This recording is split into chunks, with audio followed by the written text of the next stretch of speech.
ইব্রাহিম জান্নাতকে ভালোবাসত ঠিক ফুসফুসের মতো। নিঃশ্বাস না নিলে যেমন বাঁচা যায় না, জান্নাত ছাড়া তার জীবনও ছিল তেমনি অক্সিজেনহীন। তারা বিয়ে করেছিল ভালোবেসে, সব বাধা ডিঙিয়ে, সমাজ আর পরিবারকে উপেক্ষা করে। সময়ের সঙ্গে সঙ্গে জান্নাতের গর্ভে আসলো এক নতুন প্রাণ। সুখ যেন ধীরে ধীরে তাদের সংসারে পা রাখছিল। কিন্তু সেই সুখ খুব বেশি দিন টিকল না। ইব্রাহিমের মা বাবা তাদের জন্য বাসার এক কোনায় ছোট্ট একটা রুম দেয়।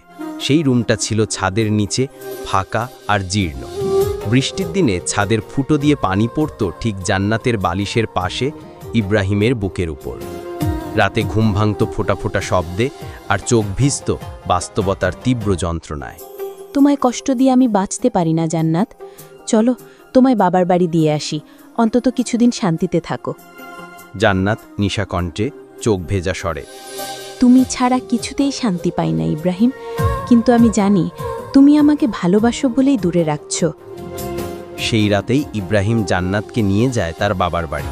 কিন্তু এই ফিরে যাওয়া যেন এক অচল ফেরা ছিল। জান্নাতের মা বাবা সেই কষ্টের ছবি দেখে সিদ্ধান্ত নেয়, আমরা আর জান্নাতকে ইব্রাহিমের কাছে পাঠাবো না। তার জন্য ভালো ঘর খুঁজে দেব, যে ঘরে ছাদ ফুটো নয়, মানুষ ফুটো নয়। ইব্রাহিম জানে না এই বিদায় চিরবিদায় হয়ে যাবে। সে এখনও প্রতি রাতে জান্নাতের খালি বালিশে হাত রাখে, ভাবে হয়তো কোনোদিন সেই ফোঁটা ফোঁটা বৃষ্টির মতো জান্নাতও ফিরে আসবে।